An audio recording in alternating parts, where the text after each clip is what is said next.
Welcome to ReFramed. Join us as we explore the concept of redemptive business in our unique context on the African continent.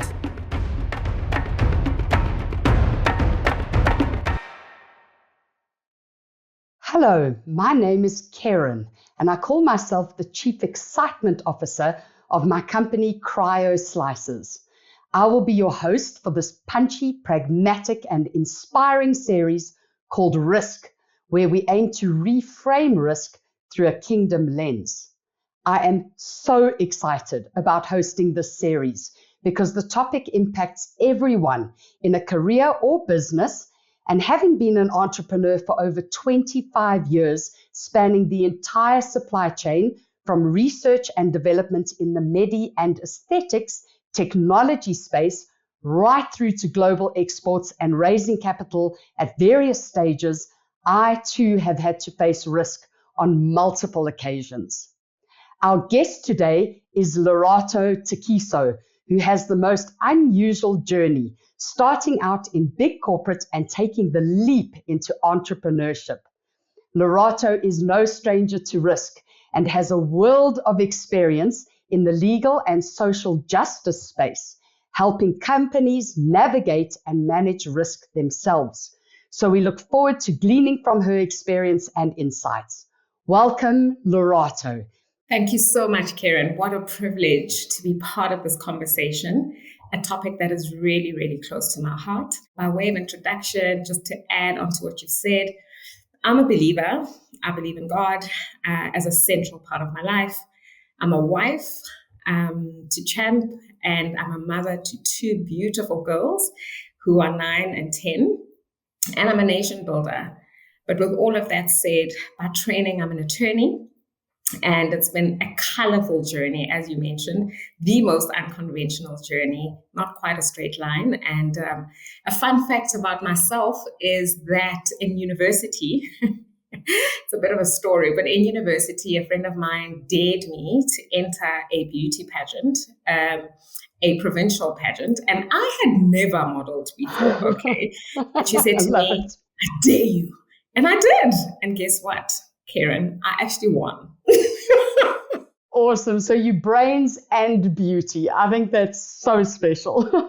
Thanks for sharing that. So Lerato, you've used your legal skills as an attorney in a unique way. You began your career practicing in one of the big law firms.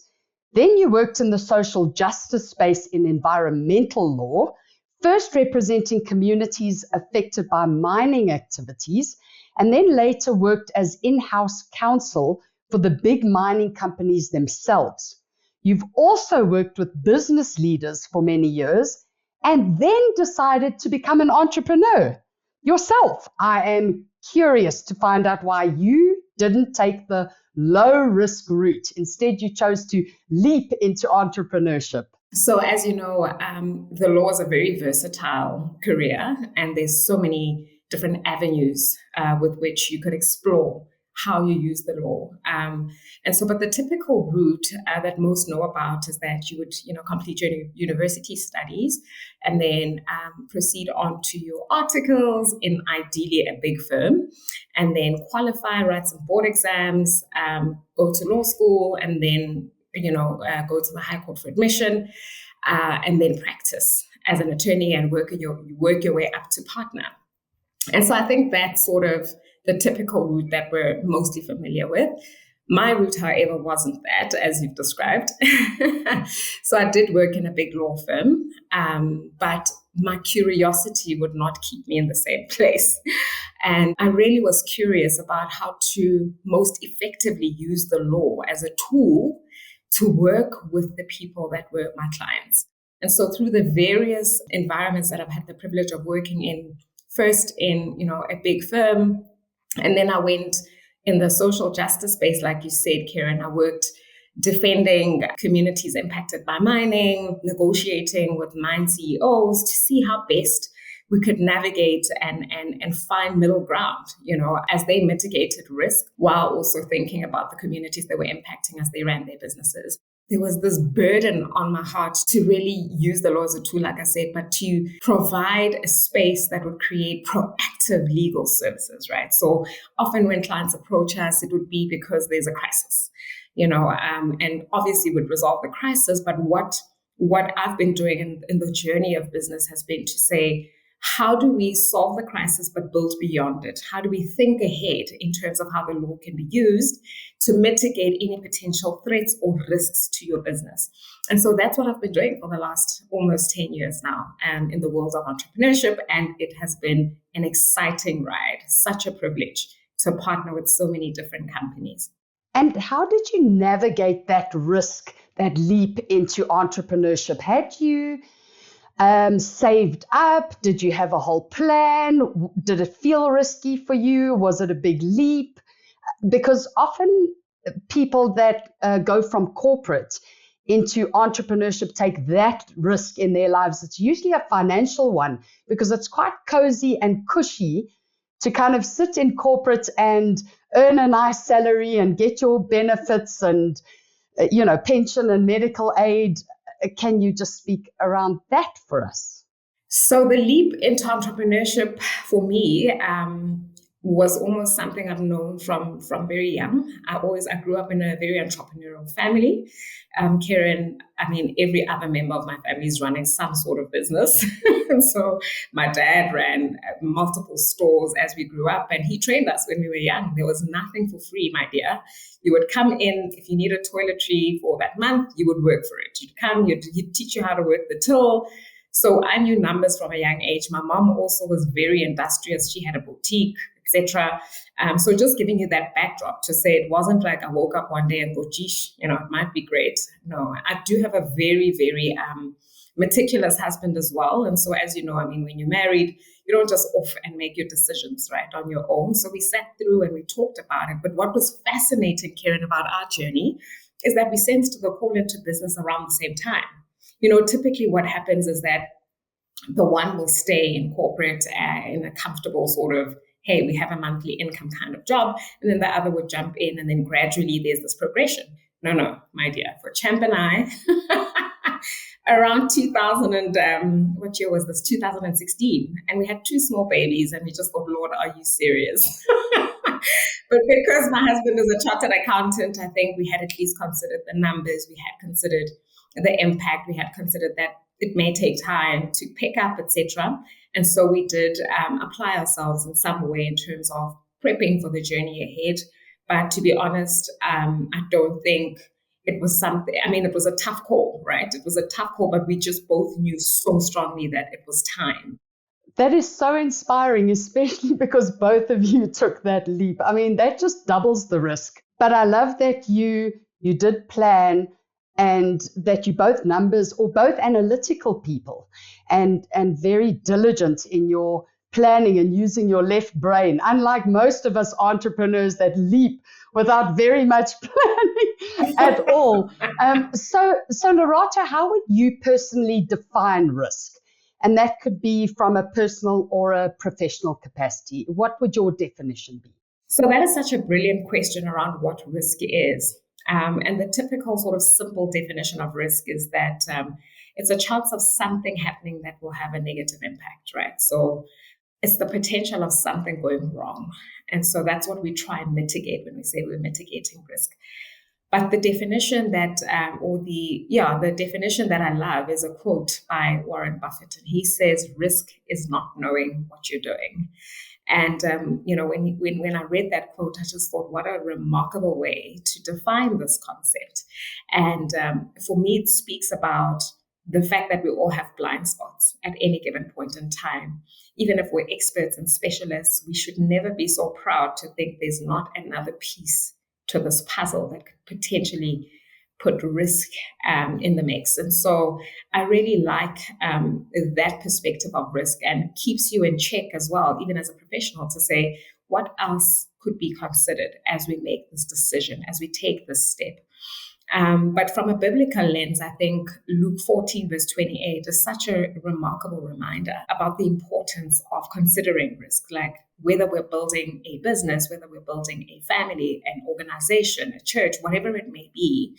Luke 14:28 cautions us to say, suppose one of you wants to build a tower.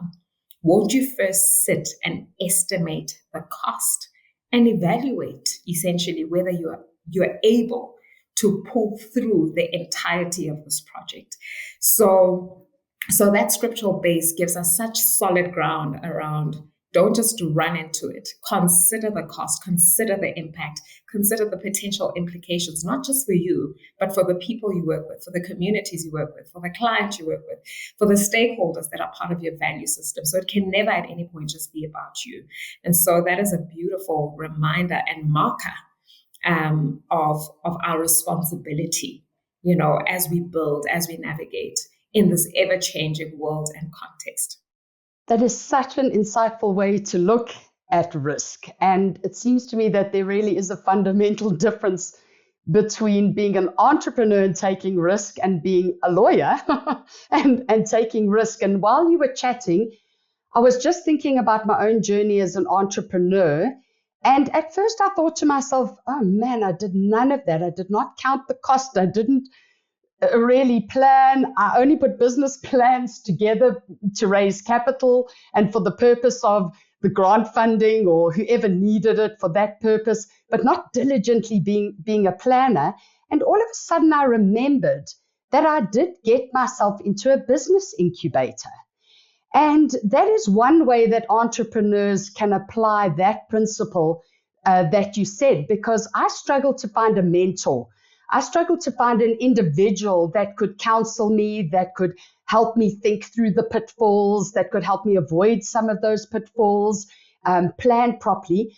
But being in a business incubator with lots of accountability and those mentors inside that structure really, really helped a lot. And I learned so much about mitigating some of that risk through that wise counsel. And I'm really, really grateful for that, because I guess there's a difference, Lerato, between good risk and bad risk. Kerryne, risk is such a broad and diverse topic, but I love that,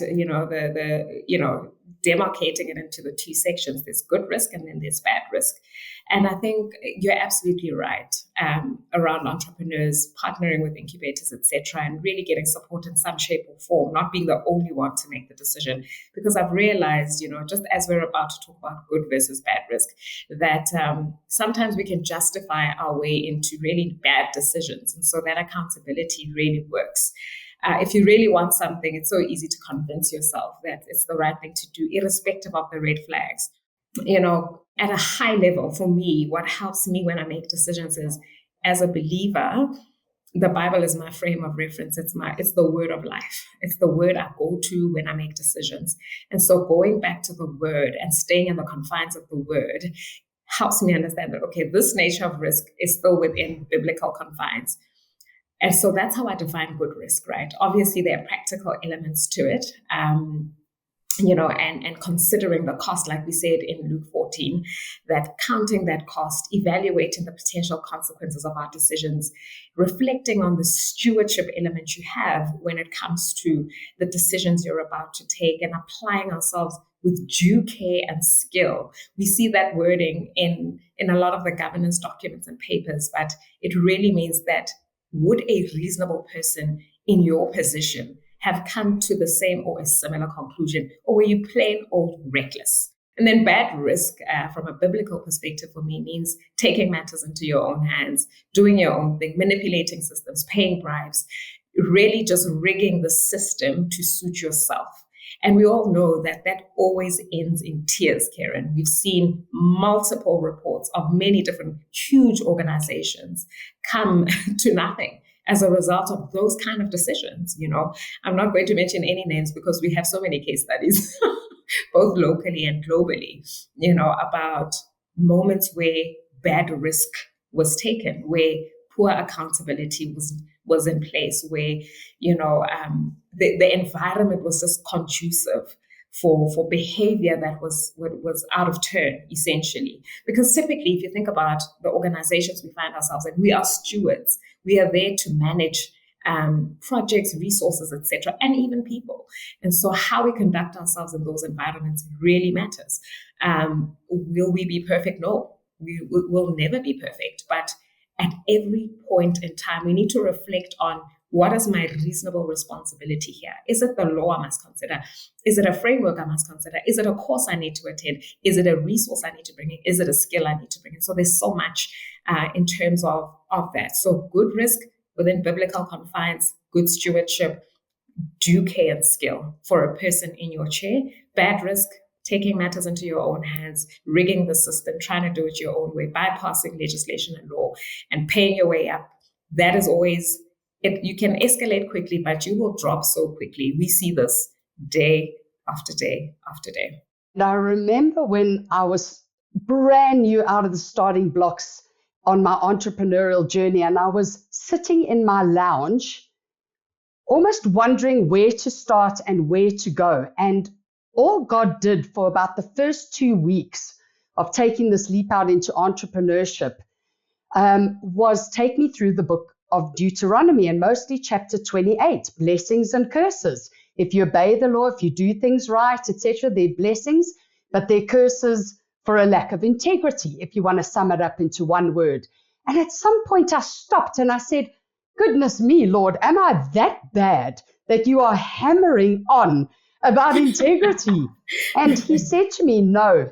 He said, what you're going into, business, is fraught with temptation and fraught with the opportunity to take shortcuts, to do things unethically, even in the smallest degree. And he was warning me. And I kid you not, the very first opportunity I had to get a bit of grant funding, there was a quite an opportunity or temptation to tweak things a little, to go a little bit into the gray to get more money out of the grant. And because God had warned me so severely, there was no ways I was going that way. And I'm so glad I passed the test, because what happened, and this is often what we don't talk about, is that when we risk with God to not take things into matters into our own hands, to do things the right way, responsibly and ethically, there are blessings. There's an upside. And I remember the window, I took a tiny bit of this grant. I could have got so much more, but I knew that within their mandate, that's all I was entitled to.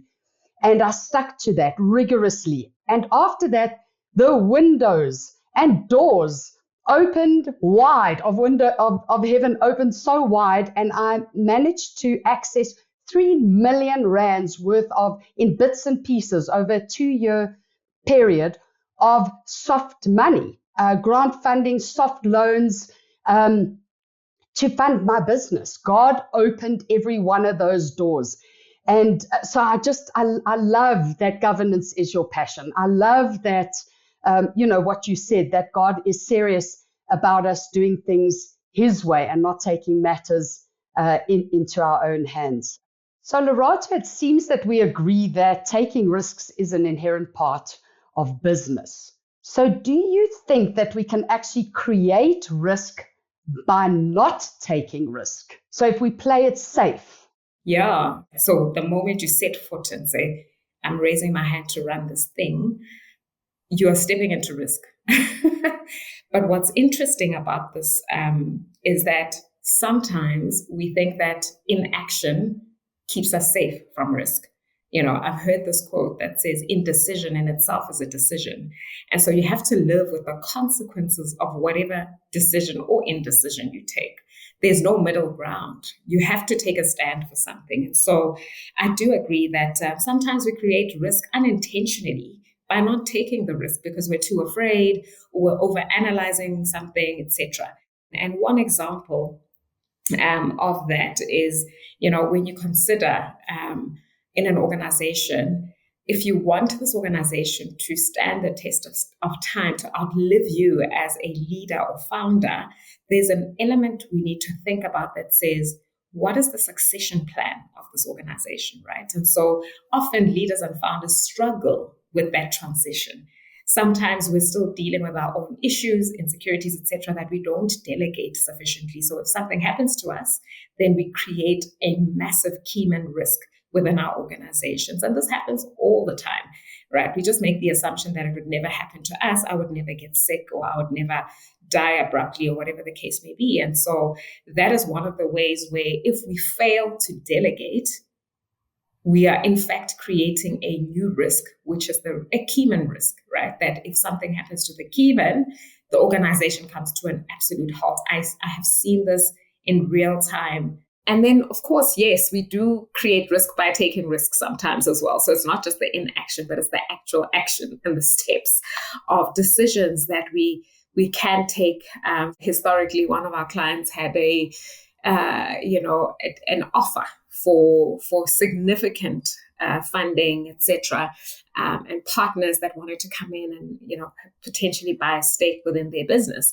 And I mean, they were bringing some significant funds, right? And so, as a growing business, that's really appealing and attractive, particularly where you have the manpower and the IP, but you don't quite have the cash. And so, one of the challenges I've seen in terms of risk is rushing and acting in haste. When opportunity comes, it's got this quick deadline and you must have it over the line within 7 days. And the attorneys are like, just, what do you mean 7 days? We need to go through the documents. And so often there's one or two people who have so much authority that they're able to just bypass those protocols. And it always comes back, Kerryne, I've seen in my experience, to bite you. Either, taking that decision in haste could potentially create new risks, like you haven't looked through the fine print in enough detail, right? So you're creating challenges that you didn't anticipate. You're rushing ahead of your time. You're putting everybody under pressure. You're not quite giving the specialists you've brought on board to provide you with the right type of input, because sometimes it just means change this clause, amend this, and edit that, so that you create breathing room and space for yourself. And so haste is also one I want to be careful with, because sometimes if you're a personality type that overthinks, overanalyzes, being too slow is the contrast of that. So taking too much time to contemplate a matter, and then, eventually by the time you're ready, the opportunities moved right by. So that's also a risk. So there's this middle ground that we have to navigate with wisdom and with a very careful balance of, kind of enough speed, but not too much. It seems like risk is polar opposites, or has its polar opposites. So on the one hand, rushing in, doing things too quickly, not counting the cost, not planning, making those hasty decisions, especially if they're big ones, like taking on partners and capital and the likes, on that end of the scale, versus complacency, not actually putting the right things in place, not taking the right leaps, like succession planning. And let me tell you, that is a tough one, because it's risky to hand over things to people. It's risky to let go of the steering wheel for most leaders and most entrepreneurs, and to say, okay, I'm going to take a risk on this team or these individuals, let them make the mistakes, let them have little failures and challenges along the way for the big picture. I was reminded about something that happened to us on our journey in terms of being too hasty. I'd love to get your insights into what you think we should have or could have done differently, perhaps. So we acted in haste, but to do good corporate governance. We like to dot the I's and cross the T's in our business. And all of a sudden, our industry body in the cosmetic industry called all of us together as manufacturers or importers and told us that there was a new bioprospecting law that had come into place. And wanting to be so diligent about crossing the T's and dotting the I's, we were one of the first companies out of the starting blocks to comply with this legislation. But it actually turned out to be a negative. Very long story short, we got caught up in legislation that actually wasn't ready to be implemented. There was lots of corruption. and some not nice things around it from a government perspective. And we nearly lost our business, not being able to supply product, being delayed getting certificates in order to trade. We had put ourselves out there. Government were now aware that we were one of these companies. I think they were trying to target us so they could target the rest of our industry and make money out of our industry. I was even on 702 about it. And honestly, it was terrifying. We lost millions and we nearly lost our business in its entirety. So what are your thoughts around haste, but to do the right thing? Sure, Kerryne, I'm so sorry to hear about your experience. And I'm also delighted to know that you have been able to weather that storm. And I commend you actually for being a fast adopter. And in hindsight, there's always so much reflection. But at the time, you do what you can with what you have. But hindsight is such a brilliant teacher, Kerryne. And based on what you said, it sounds like it was so traumatic. I don't think you're going to forget those lessons anytime soon. But no. So as I think about your example speaks to the fact that at that point in time, you clearly had some level of confidence in the lawmaker, right? But I'm not sure now. We'll have coffee about that afterwards. Even about the governing body of our industry, to be quite You know honest. what I mean? Exactly. So we'd have to have a separate conversation on that. But trust has been breached because what you did as an organization was to step in and adhere to the rules of the day so that you could continue operating and trading effectively in a meaningful way and in a way that adheres to the law. Good governance, etc., at play, but perhaps a little bit too rushed. And that is the lesson that we get to drink from. That is the well we get to drink from this morning, that, trust is such a key pillar in embarking on any governance initiative, whether it's the lawmaker in the country, whether it's a global standard. If I don't trust the decision maker, the likelihood of compliance is low. What is the likelihood, Kerryne, that you would go and do the same thing next year if they came up? You would probably let the industry jump through several hoops before you decided to comply. You'd ask a few questions, you'd push back a little bit more, etc., as opposed to blindly following the standard, right? Because you have learned, and there's that trust deficit that's been created, which will force you to then engage the matter in a different way. So yeah, I really am glad that you were able to weather the storm, and I'm so sorry it cost you so much money. And that's the thing, right? That's risk, the impact of risk. Even with the best intentions, sometimes there's still consequences that cost us money. And we then have to regroup and say, geez, okay, how could we navigate this differently?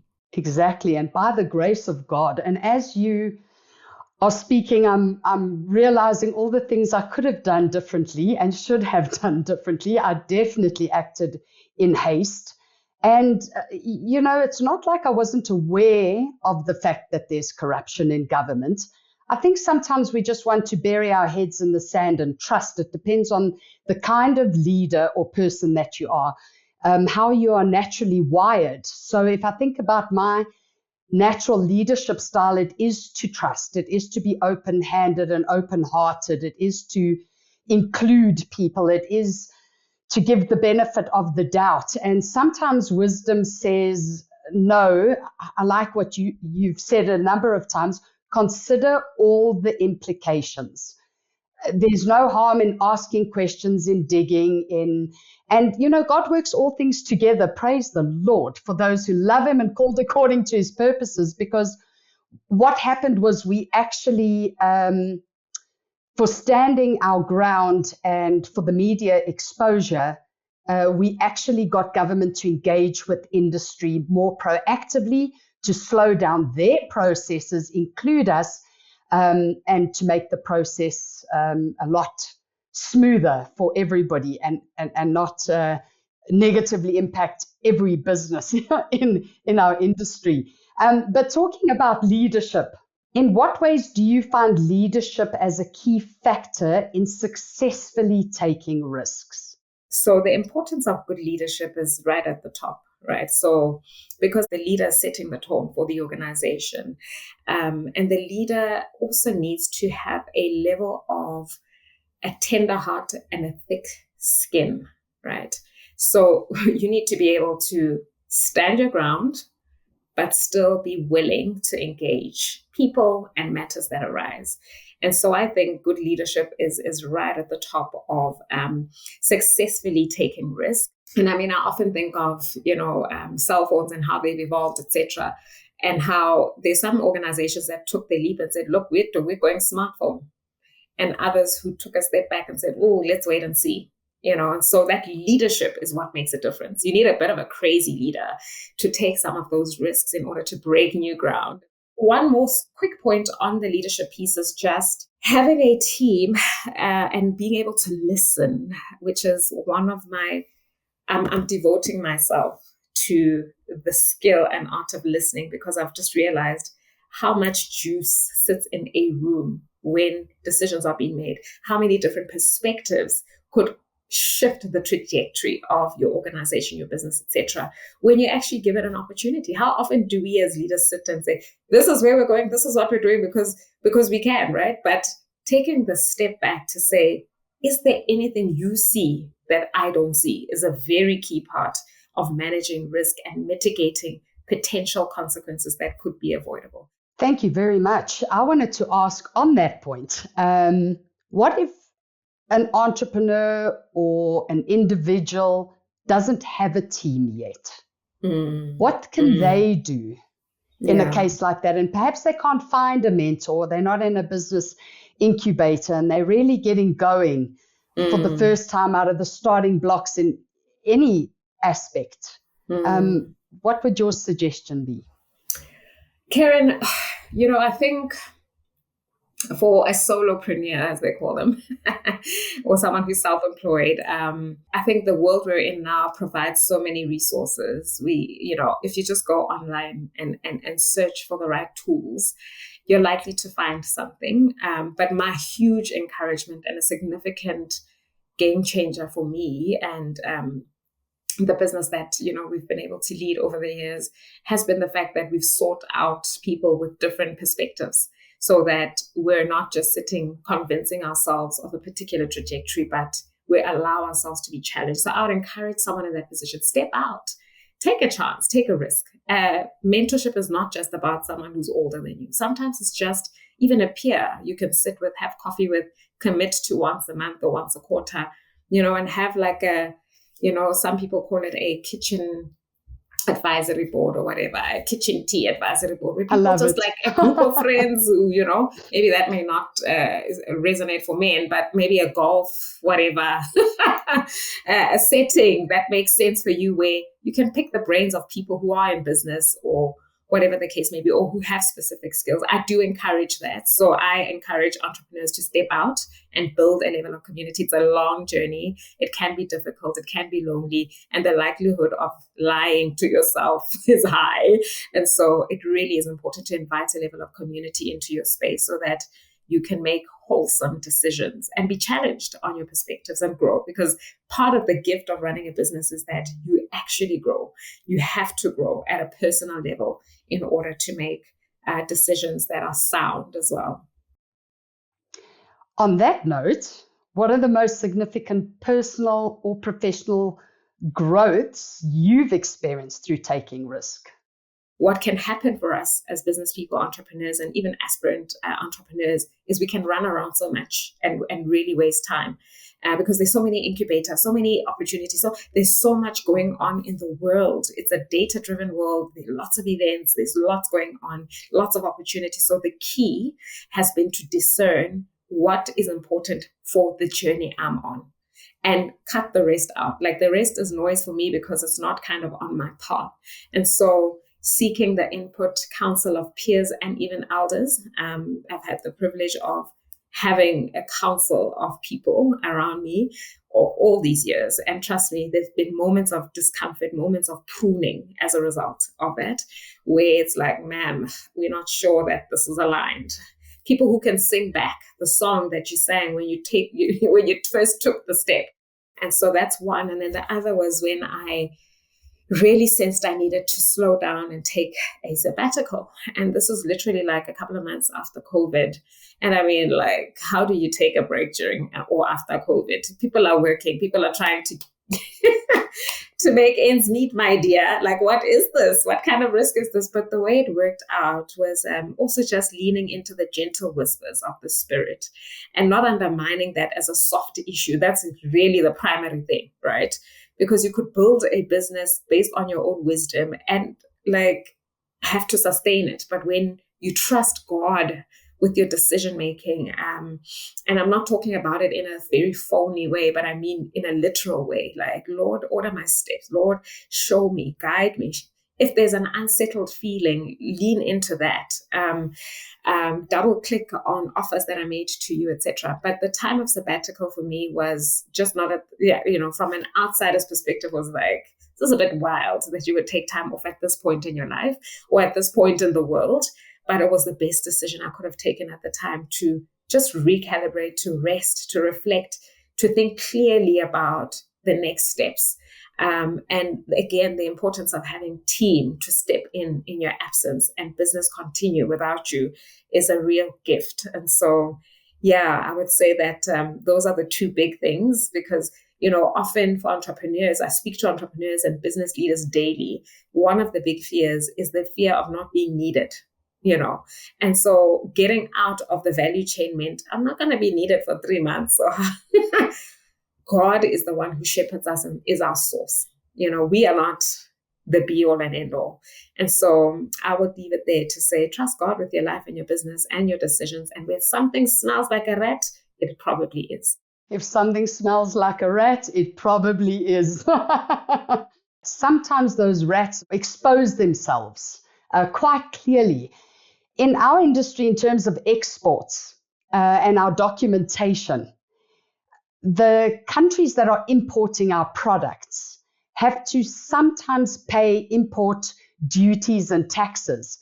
And I recall quite early on in our export journey that we would have some customers asking us whether we could give them 2 different invoices.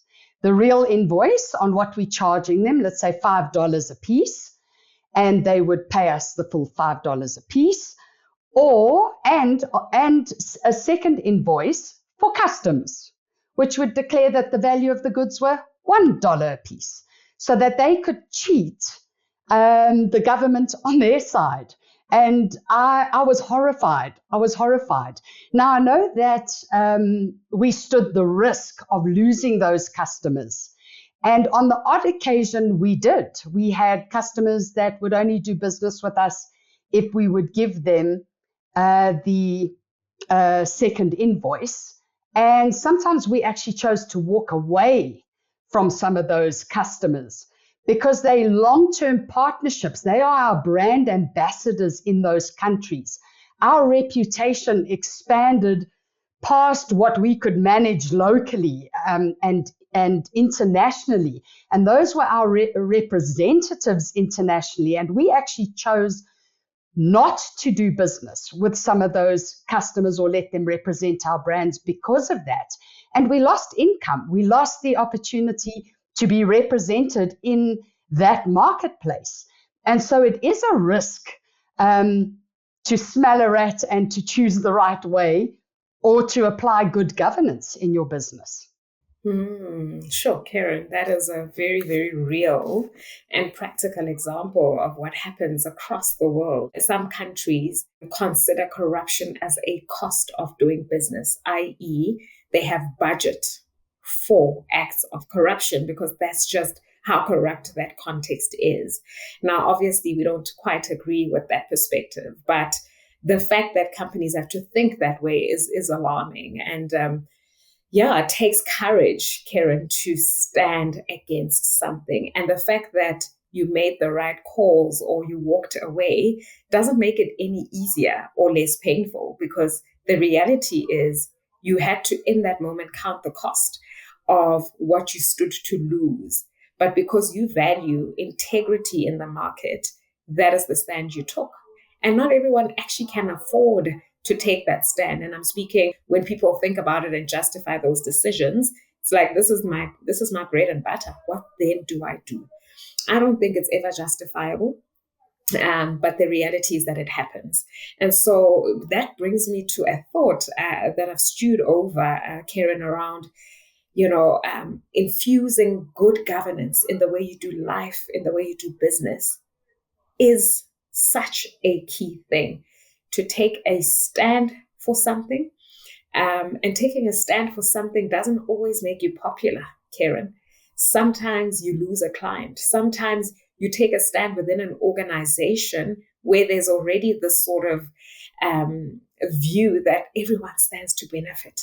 If you just signed off those financials, everyone stands to benefit. But can I tell you, in my personal life, I know more than one person at a very close level who had to walk away, not just from a business, but from a work opportunity where they were appointed in a key position.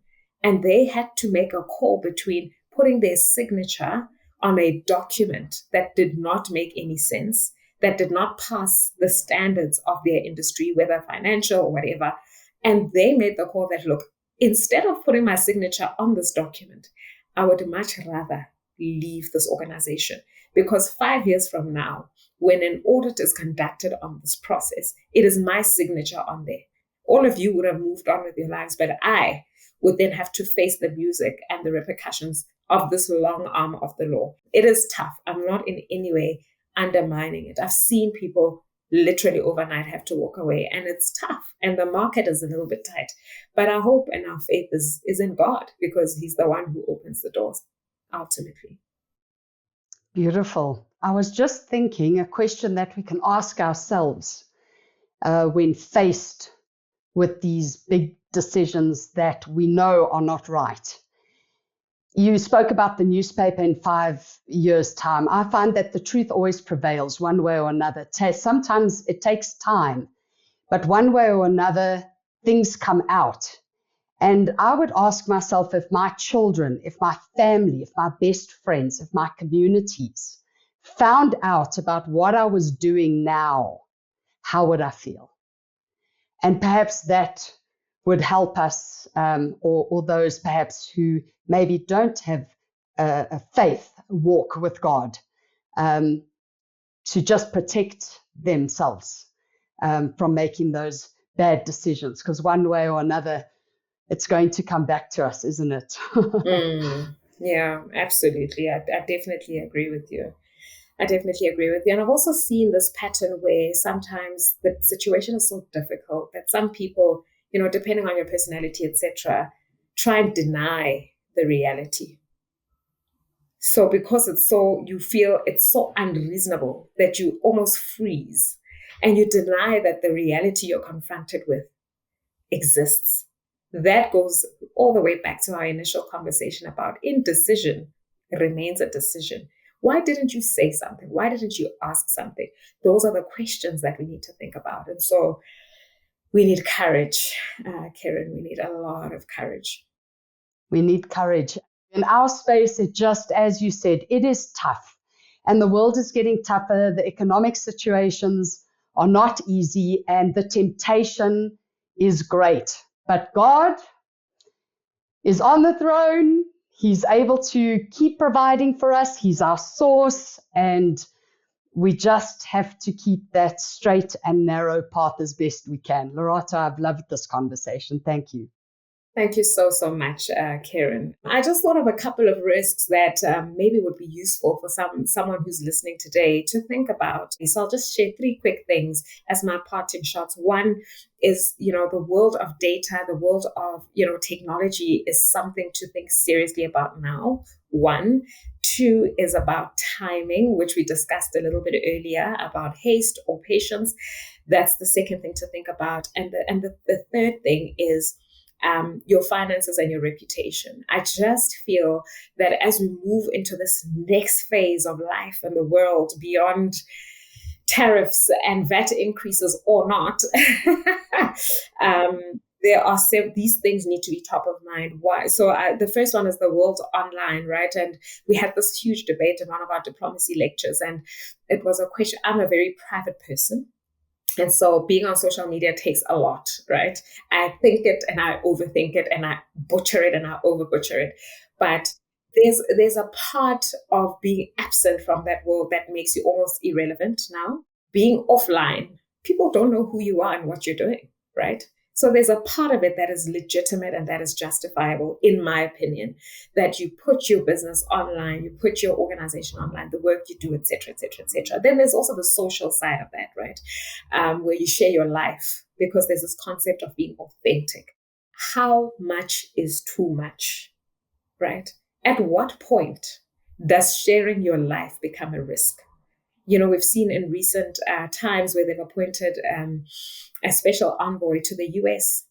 And immediately, the first thing that happened was they went and did a check on this man and found potentially, I'm not sure how accurate it was, but they found data from 2016 that he had posted or comments he had made. And I'm saying, even as we navigate this world of tech, let's be very careful that we strike a careful balance between how much is too much and what's just enough. Right? There is still a part of your life I personally think you need to keep to yourself. Enjoy it, live it, be present. And then there's a part that is about sharing with the world what you do, because you're inviting them on the journey of your purpose and your vision. Financial risks as well, managing our resources with care, with diligence, planning, thinking, going back to Luke 14 and saying, have I considered where the world is going and what that means for my resources? Where can I trim? What can I align? Am I being overly, luxurious about my decisions? Hey, maybe I don't need an office space. I actually could work from home, etc. Whatever those decisions are, we do need to think about the risks of operating in very volatile times. And we cannot ignore that there are changes, and we cannot ignore that we don't know what could change tomorrow. Because as we've seen just over the last month or two, that things can change overnight. And lastly, reputational is just, your name is such an important thing. What do people think when they think of you, Kerryne? They think exceptional leader. They think a woman of integrity. They think astute businesswoman, impactful, whatever those things are, right? Your name is such an important tool of trade, right? And trusting God that even with the decisions that we make, the steps that we take, the whatever dreams that we have on our hearts, the burdens we have, to say, do I want my name on this thing? And it goes back to the example of signing off fraught financials. Guard your name. Guard your name and trust that God is the one who will make your name great. He said, I will make your name great. You don't have to, make your name great. Your actions, your conduct will speak for themselves. Maybe one day you and I will have a big cup of coffee and unpack the world's problems and solve them potentially as well. So thank you so much. Oh, Lerato, I would love to solve the world's problem with a woman like you that puts God first. I love what you said about indecision is a decision, and that not taking a risk is a risk. Somebody needed to hear that today. And especially for us entrepreneurs that run gung-ho ahead into things, we need to take our time. We need to slow down, count the cost, plan. And on the other end of that extreme, not be complacent. And remember that risk is contextual. So we need to consider all the implications of our decisions and our risk taking. Thank you for so many amazing insights and a wonderful discussion, Lerato.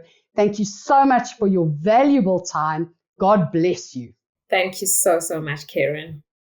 Thank you for joining us. This episode of ReFramed was brought to you by Ziwani, a community of business leaders who partner together to live out their kingdom calling in the marketplace within Africa. To know more about us, visit our website at ziwani.com. That's ZIWANI.com.